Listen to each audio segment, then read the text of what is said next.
What's up, guys? My name's William King Barnett, and this is You Can Do It Too, the series where you realize that you don't need to be Mozart or Herbie Hancock or Taylor Swift to be a good composer. Anyone can do it. You might believe that your music sucks. In fact, you've probably been told at some point by someone that your music sucks, like every other composer has.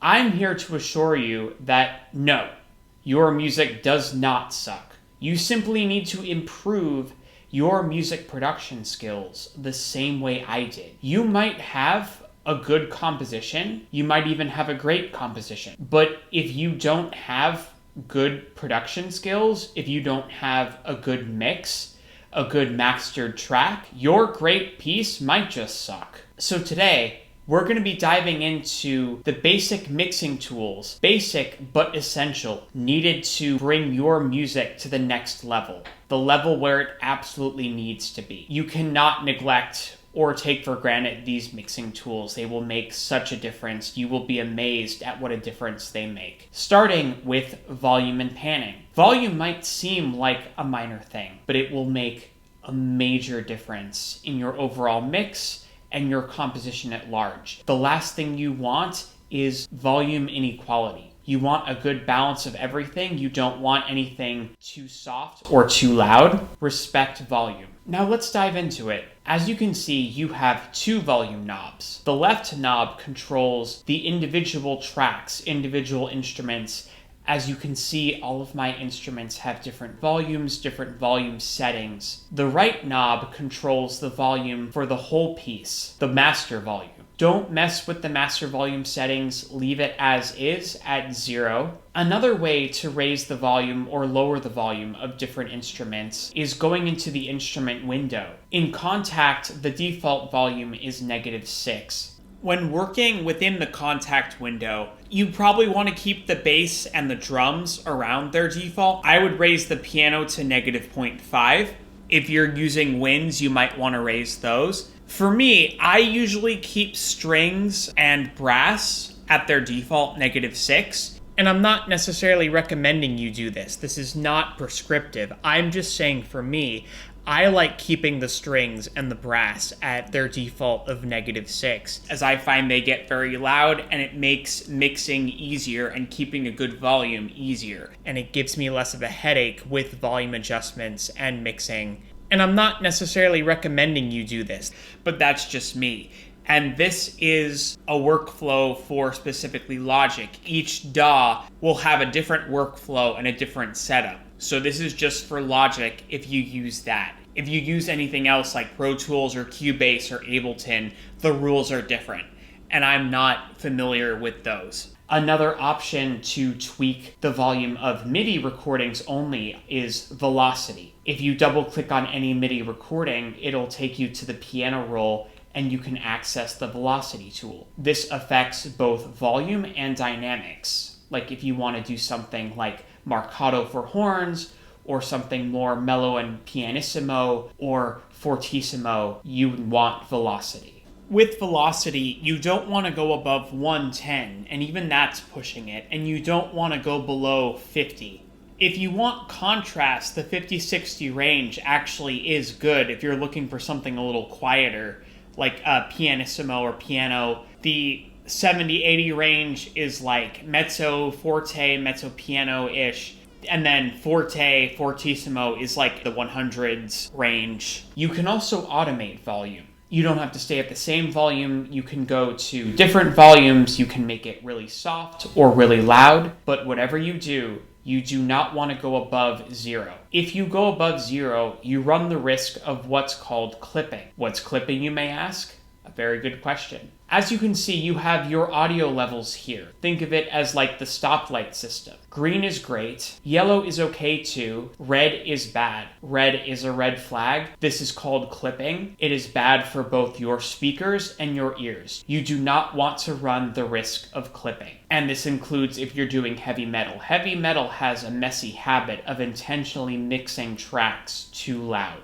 to where they can actually be really harmful to your speakers in your ears. Even if you're doing heavy metal, don't do this. When it comes to the master volume, you don't want your levels to go above -3. In general, you want to try to stay within the -6 to -10 range, but -3 is the top. You want to have a softer mix in your pre-master because you're going to go and raise everything all together in your mastering. So you want a softer mix so you have more leeway in your mastering phase. But more on that in another episode. In general, if you need to raise something, it's better to lower everything else rather than try to raise it above 0. But if you must raise it, another option is the gain tool. The gain tool allows you to raise that individual track as high as 24. But if you need to go that high, there's probably an issue with your audio or MIDI recording. Another option for the gain tool exists in the top menu. This is for audio only. You can raise individual parts of an audio recording by using the scissor tool, or you can raise or lower the whole thing. This adds gain.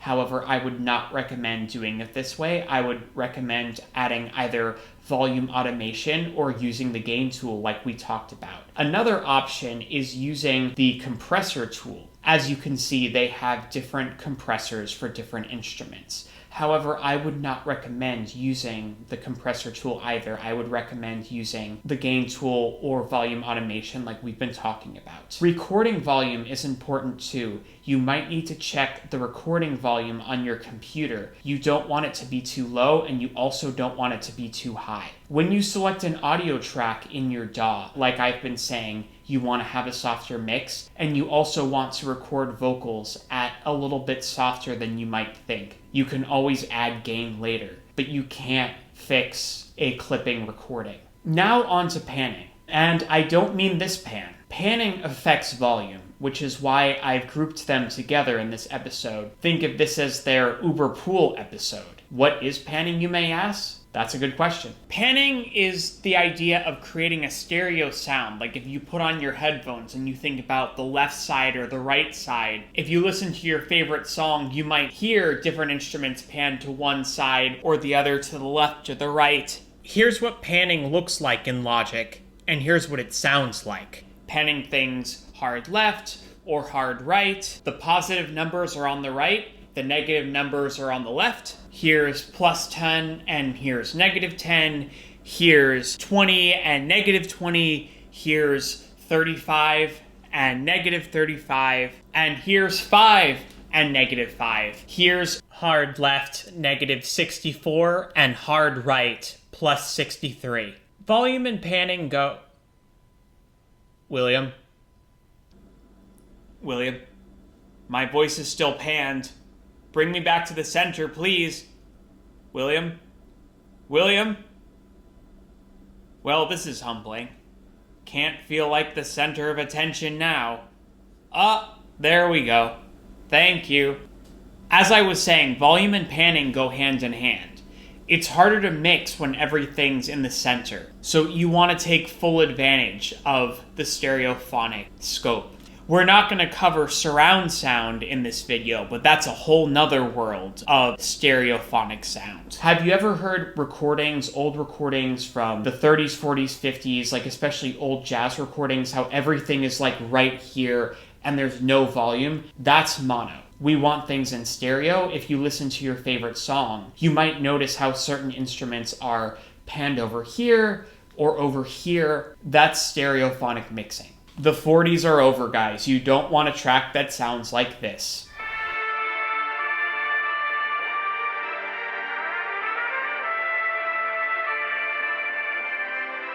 Now let's dive into it. You have a lot of freedom when it comes to panning things different ways.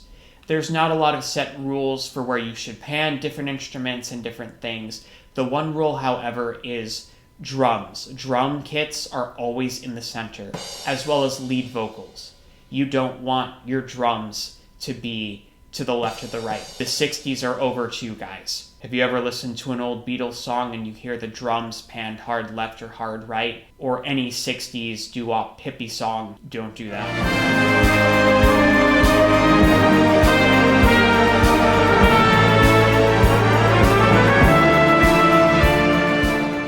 drums in the center, as well as lead vocals. If you do a lot of orchestral writing, like I do, you might want to get an orchestral map, look up a picture of the orchestra, and use it as a guide as to where to pan things. You obviously don't need to, especially in contemporary classical recordings. There is a lot of creativity and flexibility and innovation into where people are panning different things. I usually stay traditional, however, I would recommend panning the double basses to the left of the violins, like -30, -35, versus to the right of the cellos, where they often are in orchestral concerts. This will give you a less right-centric mix and give you a more balanced mix. And here's another good diagram for vocal music, rock and pop music. You don't want too much on the left or the right. You want a healthy balance of both left and right.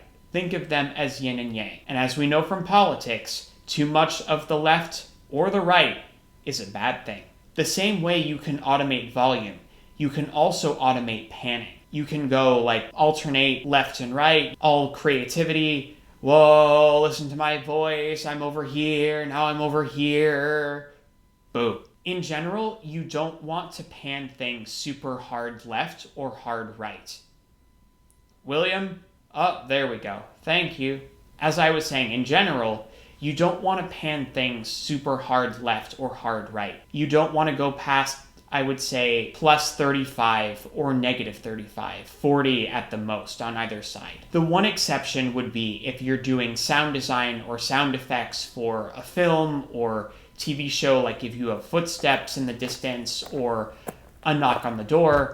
That would be the one exception, but in general, you want things relatively close to the center. As they get farther and farther away from the center, they get softer and kind of hard to hear. Like I said, panning affects volume, so keep that in mind. Other fun effects you can do with panning would include the vocal spreader. The vocal spreader is popular in pop music. It can double your voice, make it sound like it's panned left and right at the same time without you having to record separate vocal tracks. This is how the vocal spreader sounds. It's cool, right? It's fun to use, and it's pretty epic in my opinion. Another fun effect is the tremolo. In Logic, it's located right below the spreader. There's a lot of fun experimenting to be had with this in terms of automated panning. And it's a lot of fun. Whoa, listen to my voice. Whoa. And you can experiment with the different effects. A compositional example of this effect is one of my own pieces, Triumph in the Sky. You heard the ending to this piece earlier on. Now here's the beginning.